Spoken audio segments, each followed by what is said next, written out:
Hey guys, Zephynix here, and today's an interesting subject here because I kind of surprised I'm actually have to do this video. But a lot of people have been asking me to do this video for a while now, so I figured I'd take this opportunity to go ahead and take care of it right now. Now, if you don't know, or now you know, yeah, this is about racism, especially since recently Darth Q Ball kind of went out there. Now, before you guys even comment or anything, I want you to listen to the entire video before you decide to speak on it, and you'll understand because I'll explain why. Because I'm going to go in one direction and then kind of swing into another one, into my thoughts. You know, basically I'm going to explain this one thing, but then my actual thoughts on a particular matter, it kind of goes in a different direction. So if you don't mind, just hold off for 1 second. Now, like I said before, it just seems like racism has become that of the norm recently, especially on places like Xbox Live, in which there's a lot of shit that you have to endure, you know. And it's kind of retarded, and all it pretty much is this, you know, it's kind of like the unknown warrior, you know, the warrior who's protected behind a digital barrier, and, you know, and in my opinion, well, I want to get into that in a minute, but I guess we'll focus on Darth Q Ball since he has been the one to initially start a lot of this. Now, I was kind of sad to hear that, seeing that as of recently, he was under attack by the Truth Set You Free, and when Truth Set You Free attacked him, it was Blackbot and I who came to his defense. So it was, you know, kind of a disheartening to find out, you know, for him to be making this video saying all this. And honestly, how I actually came about this whole racism thing is that I actually left a comment on his page, not mad or not even remotely, and just kind of, you know, giving him the benefit of the doubt, if you will. And I think a lot of people actually saw I was giving him the benefit of the doubt.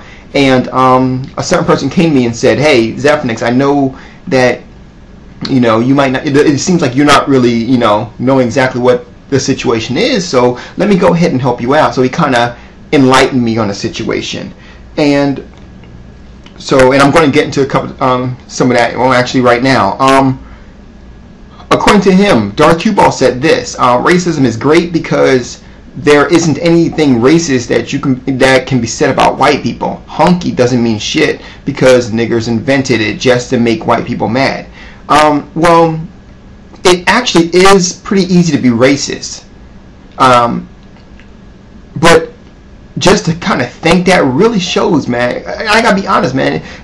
It kind of shows how pathetic you really are. To be honest with you, I mean, I've always said, if you need to be racist, then you might as well say out loud that this guy who I'm being racist to is far more superior than I am. You know, in fact, if you was to say that particular line, you would actually look a lot better than you having to shout racist terms, you know, and spreading hate. I mean, because while you think you're pissing off fanboys, you're really not pissing off the fanboys. You know, you're actually kind of making yourself look stupid and weak, you know, because because saying racist things is, I mean, you're making yourself look stupid and weak just because you, how to put this, all you can do pretty much is rely on something as easy as racism, and not to mention ignorant, because you don't even know that you're making yourself look stupid and weak for relying on racism, and that's just the case. You know, and yeah, I did see that video regarding how you said that you were only being racist to kind of piss off the 360 fanboys, but then at the same time you said something racist to Real GTA 4. Now, Real GTA 4 is far from a fanboy. He's not a fanboy. So how is it that you flocked over to him? Why is it that when Truth Set You Free attacked him, you didn't attack him back? You know, you didn't attack him back at all.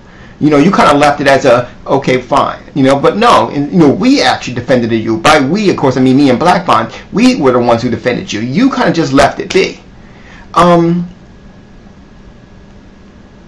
What else? But honestly, what he should have said was that racism is great as long as you're over the internet, as long as you're protected by the internet. Because, I mean, real life, let me put it this way, man. You would have got your ass handed to you if you was to ever come to a brother and say some junk like that. Honestly, anything. Matter of fact, it doesn't have to be a brother. Say anything racist to any other race, and God forbid that, you know, you survive the next morning because you are going to be in so much pain.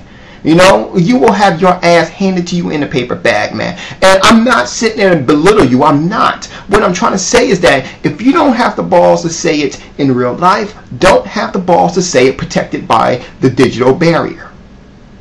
Because honestly, that makes you look bad.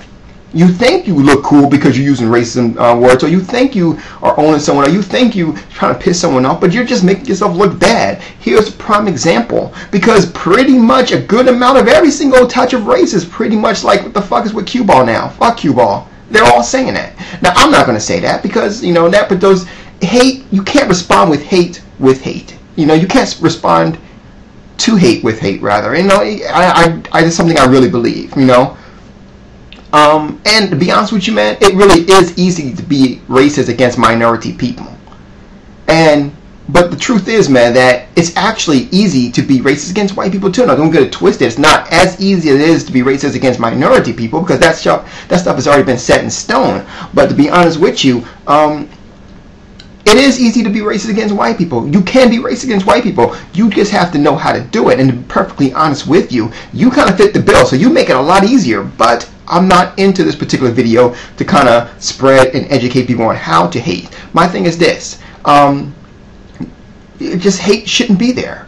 Now, I know you guys think that from everything I'm saying that Darth Cue Ball is racist. I don't believe that. I don't. And I don't believe that particularly because of a video that was made by Corey Toronto.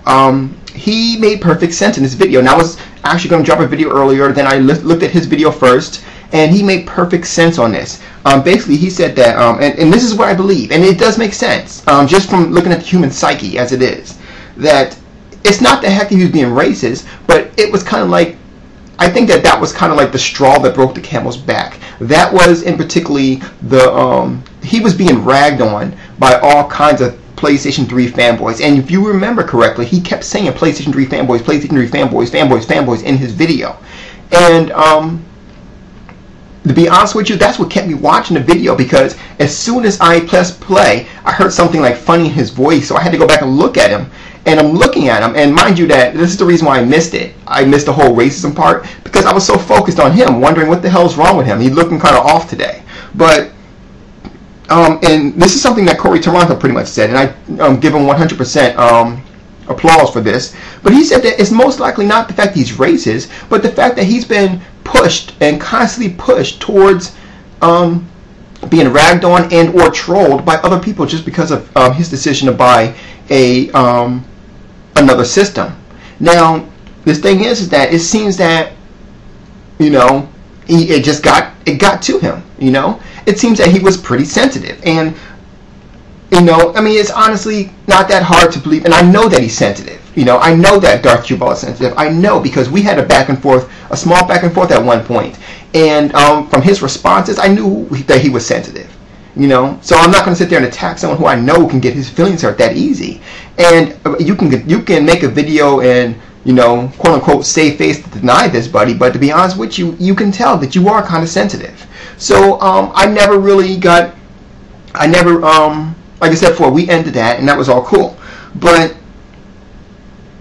I think that it's because the fanboys were ragging on him so much that no matter how strong you are, you know, eventually it's going to get through. You know, I can honestly say I'm strong as a rock when it comes down to that stuff. But sometimes, you know, it does get through sometimes. You know, it will get through no matter how strong you are, it will get through. He seems to be a lot more softer than I am, but it got through. And so I think that it just so happens that in this particular situation, racism was his best weapon.